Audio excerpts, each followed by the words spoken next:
Scalar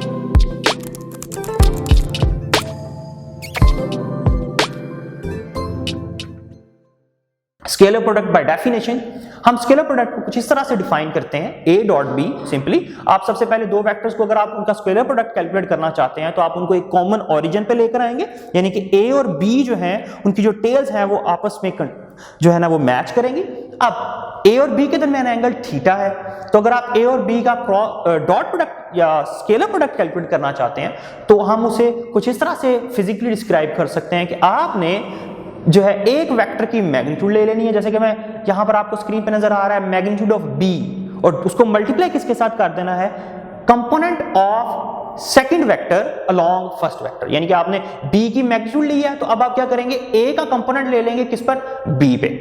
तो वो हमारे पास किसके इक्वल होगा, आपको स्क्रीन पे नजर आ रहा है वो है a का कंपोनेंट b की डायरेक्शन में, यानी कि a का वो हिस्सा जो b की डायरेक्शन में है वो हमारे पास गिवन है a cos थीटा।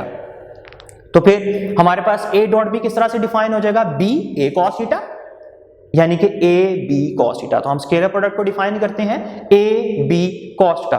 फिजिक्स में हम इसकी बहुत सी एग्जांपल्स हैं, लेकिन सिंपली जो सबसे ज्यादा इस्तेमाल आप जो है सबसे ज्यादा आपको याद भी होंगी वो है एक सिंपली हम यूज करते हैं वर्क डन। वर्क डन किसके इक्वल होता है, फोर्स और डिस्प्लेसमेंट के स्केलर प्रोडक्ट के। तो वर्क डन W किसके इक्वल है हमारे पास, F डॉट डी।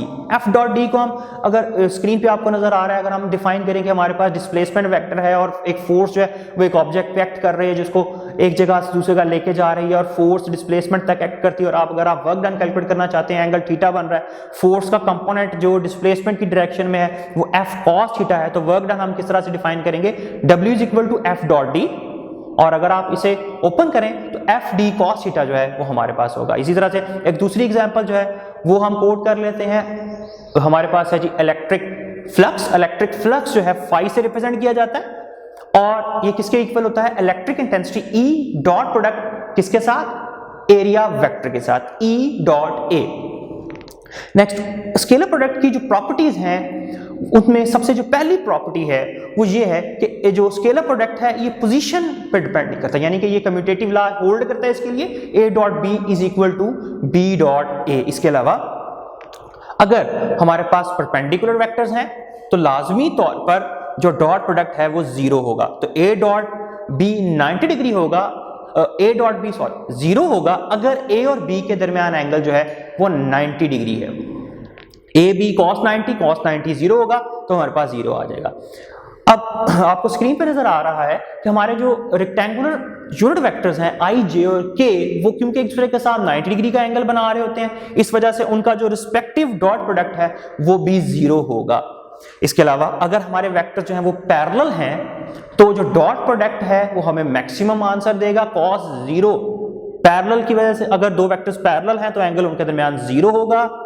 a और b के दरमियान एंगल अगर जीरो है तो a b cos theta cos zero 1 है तो हमारे पास a b रह जाएगा। लेकिन अगर दो वेक्टर्स एंटी पैरेलल हैं तो उनके दरमियान एंगल जो है वो 180 डिग्री होगा, और 180 डिग्री cos 180 डिग्री -1 होता है, इस वजह से हमारे पास a डॉट b जो है वो माइनस a b आ जाएगा।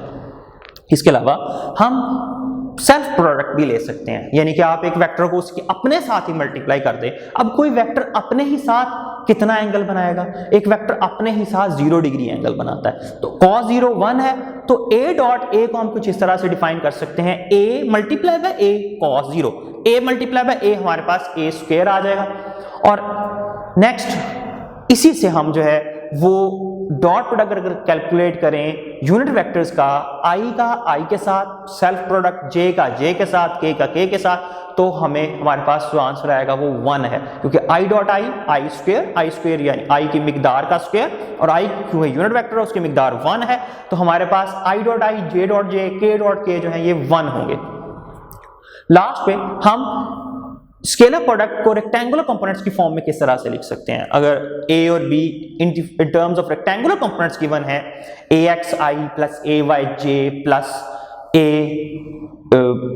azk, और इस तरह से b हमारे पास गिवन है bxi byj और bzk, और आप उनका डॉट प्रोडक्ट लेते हैं तो हम मैथमेटिकली उसको किस तरह से रिप्रेजेंट करते हैं, जैसे अभी हम ऊपर पढ़ चुके हैं कि i रिस्पेक्टिव जो इंडिविजुअल जो है आपस में जो डॉट प्रोडक्ट है i और i का वो 1 है और i और j का वो 0 है। तो इसी रूल को, इन्हीं ये जो रेड कलर में आपको नजर आ रहे हैं रूल्स को इस्तेमाल करते हुए हम डॉट प्रोडक्ट को डिफाइन कर सकते हैं ax bx plus ay by plus az bz ab cos theta, और इस रिलेशन से हम cos थीटा यानी कि एंगल डिफाइन कर सकते हैं ax bx plus ay by plus az bz divide by ab। a separately vector a की मैग्नीट्यूड है और b जो है वो वेक्टर b की मैग्नीट्यूड को रिप्रेजेंट करता है। एक चीज मैं आपको बताता चलूं कि आप वो तमाम क्वेश्चंस जिसमें ये पूछा जाए कि दो वेक्टर्स के दरमियान एंगल कैलकुलेट करना है तो हम हमेशा स्केलर प्रोडक्ट को यूज करेंगे। कुछ एमसीक्यूज देख लेते हैं। हमारे पास एक एमसीक्यू जो आपने स्केलर प्रोडक्ट कैलकुलेट करना है जी दो वेक्टर्स के दरमियान। वेक्टर्स गिवन है, ए वेक्टर है हमारे पास 2i प्लस 5k, दूसरा वेक्टर है हमारे पास 3j प्लस 4k। आपने इनके दरमियान डॉट प्रोडक्ट निकालना है, लेकिन बेटा जल्दबाजी नहीं करनी। आपने जब डॉट प्रोडक्ट कैलकुलेट करना है, ख्याल करना है x कंपोनेंट को x कंपोनेंट से मल्टीप्लाई करना है। अब यहां पर पहले वेक्टर में x कंपोनेंट है, y कंपोनेंट नहीं है, z कंपोनेंट है। सेकंड, हम b वेक्टर में हमारे पास x कंपोनेंट नहीं है, y कंपोनेंट है और z कंपोनेंट है। तो जो नहीं है कंपोनेंट लाजमी तौर पे उनका जो प्रोडक्ट है वो वैनिश कर जाएगा। तो इसका जो आंसर है वो 2i 0, क्योंकि b में तो x कंपोनेंट है ही नहीं, वो 0 हो जाएगा। इस तरह से अगर आप जो है ay को by के साथ मल्टीप्लाई करें तो ay 0 है, by वैनिश हो जाएगा। तो जो मल्टीप्लिकेशन के बाद az मल्टीप्लाई बाय bz जो है 5 मल्टीप्लाई बाय 4 20, तो इसका जो आंसर है वो ए ऑप्शन है 20। इसके अलावा नेक्स्ट जो है कि हमारे पास वेक्टर है एक गिवन और आपने ये बताना है कि जो फॉलोइंग वेक्टर्स हैं उनमें से कौन सा वेक्टर जो है वो जो इस वेक्टर के साथ परपेंडिकुलर है। परपेंडिकुलर है, ये बात जरा आपने गौर से समझनी है कि जी हम पढ़ चुके हैं कि डॉट प्रोडक्ट परपेंडिकुलर वेक्टर्स के लिए 0 होगा।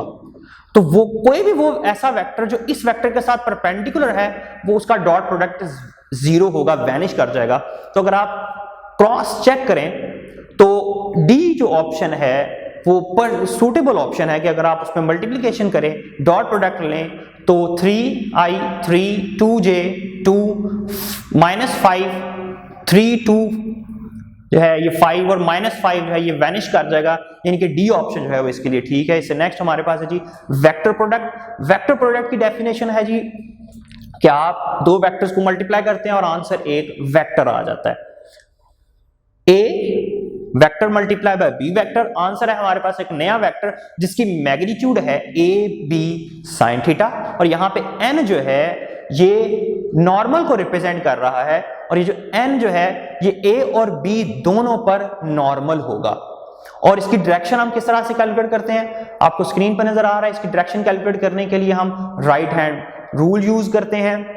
और राइट हैंड रूल किस तरह से डिफाइन किया जाता है कि अगर आपने जी स्ट्रेच करना है अपने राइट हैंड की फिंगर्स को अलोंग फर्स्ट वेक्टर यानी कि ए वेक्टर की तरफ और उसे लेकर जाएंगे हम बी वेक्टर की तरफ, तो जो थंब है वो हमें जो रिजल्टेंट वेक्टर है उसकी डायरेक्शन बताएगा, यानी कि एन की जो डायरेक्शन है वो हम इस तरह से राइट हैंड रूल से फाइंड आउट कर सकते हैं।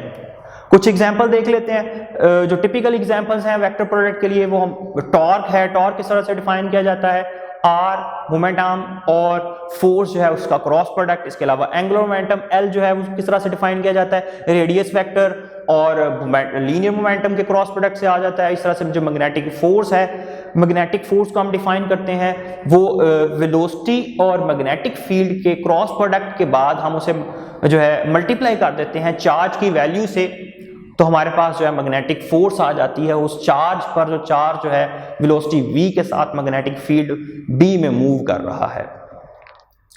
अब इसकी जो प्रॉपर्टीज हैं उसमें सबसे जो पहली प्रॉपर्टी है वो ये है कि a क्रॉस b जो है वो इक्वल नहीं होता b क्रॉस a के, यानी कि कम्यूटेटिव लॉ जो है वो वेक्टर प्रोडक्ट में होल्ड नहीं करता। a cross b cross a के इक्वल नहीं है, यानी कि अगर आप राइट हैंड रूल अप्लाई करते हैं a क्रॉस b पे तो उसकी डायरेक्शन अपवर्ड है, तो b क्रॉस a की जो डायरेक्शन है वो डाउनवर्ड होगी। नेगेटिव साइन यही रिप्रेजेंट कर रहा है। हाँ, मैग्नीट्यूड तो सेम होगी ए बी साइन थीटा, लेकिन जो डायरेक्शन है ए बी और बी ए की, ए क्रॉस बी और बी क्रॉस ए की वो एक दूसरे के ऑपोजिट होगी। इसके अलावा जो परपेंडिकुलर वेक्टर्स हैं उनका क्रॉस प्रोडक्ट मैक्सिमम आंसर देगा। हमारे पास ए बी प्रोडक्ट बी आ जाएगा और साथ यूनिट वेक्टर आएगा, और इसी को इस्तेमाल करते हुए इसी रूल को अगर आप डिफरेंट जो यूनिट वेक्टर्स हैं उस पर यही अप्लाई करें तो आई क्रॉस जे जो है, अब इसमें जो लास्ट पे जो मैंने बात कही कि जो ए क्रॉस बी है, ए क्रॉस बी है, उसमें जो रिजल्टेंट वेक्टर आता है जिसकी डायरेक्शन एन रिप्रेजेंट करता है वो ए और बी दोनों पर परपेंडिकुलर होता है। इसी चीज को जहन में रखते हुए अगर आप आई क्रॉस जे कैलकुलेट करें तो आई क्रॉस जे के प्रोडक्ट में जो वेक्टर आएगा वो लाजमी तौर पर एक ऐसा वेक्टर होगा जो आई और जे दोनों पर परपेंडिकुलर हो। तो वो कौन सा वेक्टर है, वो कौन सा यूनिट वेक्टर है, वो है जी हमारे पास के यूनिट वेक्टर। इसी तरह से जे क्रॉस के जो है, अगर आप क्रॉस प्रोडक्ट ले तो हमारे पास आई आ जाएगा, और के क्रॉस प्रोडक्ट अगर आप ले आई के साथ तो हमारे पास ये आ जाएगा। इसको याद करने के लिए, मेमोराइज करने के लिए आपको स्क्रीन पे जो है एक एरोस की फॉर्म में एक सर्कल नजर आ रहा है कि आई क्रॉस जे जो है वो के इक्वल होगा, जे क्रॉस के जो है वो आई के इक्वल होगा, के क्रॉस आई जो है वो जे के इक्वल होगा। लेकिन अगर आप इसके ऑपोजिट चलें तो आई क्रॉस के वो नेगेटिव जे के इक्वल होगा, जे क्रॉस आई जो है वो नेगेटिव के इक्वल होगा। यानी कि अगर रिवर्स चलें तो हमारे पास जो है वो नेगेटिव के साथ आंसर आएंगे। इसके अलावा अगर हमारे वेक्टर्स जो हैं वो पैरेलल हैं या एंटी पैरेलल हैं तो हमारा क्रॉस प्रोडक्ट वैनिश कर जाएगा, तो उसका आंसर जो है वो नल वेक्टर होगा। बेटा क्योंकि हम वेक्टर प्रोडक्ट पढ़ रहे हैं जिसका आंसर लाजमी तौर पे वेक्टर आना चाहिए, तो ये आपने जहन में रखना है कि इसका जो ए क्रॉस बी का जो आंसर है पैरेलल और एंटी पैरेलल वेक्टर्स के केस में वो नल वेक्टर होगा, जीरो नहीं होगा। और इसी तरह से अगर आप इसी रूल को अगर आप अप्लाई करें यूनिट वेक्टर्स पे तो आई क्रॉस आई, जे क्रॉस जे और के क्रॉस के जो है वो वैनिश कर जाएंगे और उसका आंसर जो है वो नल वेक्टर होगा। एंड पे हम रेक्टेंगुलर कंपोनेंट्स को देख लेते हैं। In terms of rectangular component हम ए क्रॉस बी को डिफाइन कर सकते हैं आई जे के डिटर्मिनेंट की फॉर्म में। 3/3 का डिटर्मिनेंट है, आई जे के फर्स्ट रो में है, सेकंड रो में है हमारे पास ए एक्स ए वाई और ए जेड, और थर्ड रो जो है उसमें हमारे पास respectively B X B Y और बी जेड। ये जो 3/3 का डिटर्मिनेंट है इसको ओपन करने के लिए आपको स्क्रीन पे एक सिंपल एक प्रोसीजर नजर आ रहा होगा कि हम सपोज कर लेते हैं हमारे पास एक 3/3 का डिटर्मिनेंट है और उसकी जो एंट्रीज हैं वो कुछ इस तरह से हैं A B C D E F G H I. इससे आपको सिर्फ और सिर्फ जो है ना इसको समझाने के लिए, अगर आप इसको 3/3 के डिटर्मिनेंट को ओपन करेंगे तो ये कुछ इस तरह से ओपन होगा। सबसे पहले हम ए को ले लेते हैं और ए की जो वर्टिकल और हॉरिजॉन्टल जो एलिमेंट्स हैं हम उन्हें रिमूव कर देंगे, तो जो बाकी का जो पोर्शन है उसे हम एज आ 2/2 डिटर्मिनेंट यूज कर सकते हैं। इसके बाद हमारे पास नेक्स्ट बी की बारी है, बी माइनस बी आ जाएगा और उसके अलावा जो फिर उसकी एंट्रीज जो है उसके हॉरिजॉन्टल और वर्टिकल अगर आप उसे रिमूव कर दें तो हमारे पास एक 2/2 का डिटर्मिनेंट बन जाएगा। फिर प्लस सी आ जाएगा और फिर सी के जो रिस्पेक्टिव हॉरिजॉन्टल और वर्टिकल एंट्रीज हैं अगर आप उन्हें खत्म कर दें तो हमारे पास जो 2/2 का डिटर्मिनेंट बनता है वो उसके साथ आ जाएगा प्रोडक्ट में। इस तरह से हम इस ये 3/3 के डिटर्मिनेंट को ओपन कर सकते हैं। और इसमें एक चीज जो अहम है वो ये कि डिटर्मिनेंट की प्रॉपर्टी है पॉजिटिव। फर्स्ट जो एलिमेंट है वो पॉजिटिव आता है, ए प्लस है, बी नेगेटिव है, सेकंड नेगेटिव होगा, फिर सी जो है वो फिर पॉजिटिव। और अगर कोई इस तरह से मजीद ओपन करते चले जाएं 4/4 हो तो उसमें फिर एक नेगेटिव आ जाएगा, तो ये रिस्पेक्टिवली प्लस माइनस में ही ओपन होता है। एंड पे हम क्रॉस प्रोडक्ट को या वेक्टर प्रोडक्ट को इस्तेमाल करते हुए पैरेललोग्राम का एरिया भी कैलकुलेट कर सकते हैं। किस तरह से करेंगे जी? एरिया ऑफ पैरेललोग्राम हम कैलकुलेट करते हैं by calculating the A cross B magnitude. आपने ए क्रॉस बी लेना है, उसकी मिकदार ले लेनी है। हमारे पास ए और बी जो हैं वो किसी पैरेललोग्राम की एडजेसेंट साइड्स को रिप्रेजेंट कर रहे हैं। अगर आप उनका क्रॉस प्रोडक्ट लें और उसकी मैग्नीट्यूड ले लें तो वो जो मैग्नीट्यूड है वो उस पैरेललोग्राम के एरिया को रिप्रेजेंट करेगी। अब मैं इससे रिलेटेड कुछ एमसीक्यूज डिस्कस करना चाहूंगा कि जी एक एमसीक्यू है जी हमारे पास कि जी आप गिवन डाटा है जी ए डॉट बी जो है वो 0 है, डॉट प्रोडक्ट दो वेक्टर्स के दरमियान ए और बी के दरमियान 0 है, और इस तरह से जो क्रॉस प्रोडक्ट है ए और सी के दरमियान वो नल वेक्टर है। आपने बताना है बी और सी के दरमियान एंगल क्या होगा। अब ए डॉट बी का मतलब है ए और बी परपेंडिकुलर, यानी कि ए और बी के दरमियान 90 डिग्री का एंगल है। और ए क्रॉस सी के नल वेक्टर का मतलब है ए और सी एक दूसरे के पैरेलल हैं। अब सी जो है वो ए के पैरेलल है, ए जो है वो बी के परपेंडिकुलर है, इसका मतलब है बी जो है वो सी के साथ भी परपेंडिकुलर होगा। तो इसका जो आंसर है वो 90 डिग्री है, यानी कि बी ऑप्शन इसकी ठीक है। इसके अलावा आपने टॉर्क कैलकुलेट करना है वेक्टर प्रोडक्ट की एक सिंपल एग्जांपल के तौर पे। फोर्स गिवन है और जो है ना हमारे पास मोमेंट आर्म गिवन है, ऑप्शंस गिवन है, आपने जो है वो टॉर्क कैलकुलेट करना है। सबसे पहले तो हम 3/3 का डिटरमिनेंट बना लेंगे, उसी तरह से आई जे के आ जाएगा।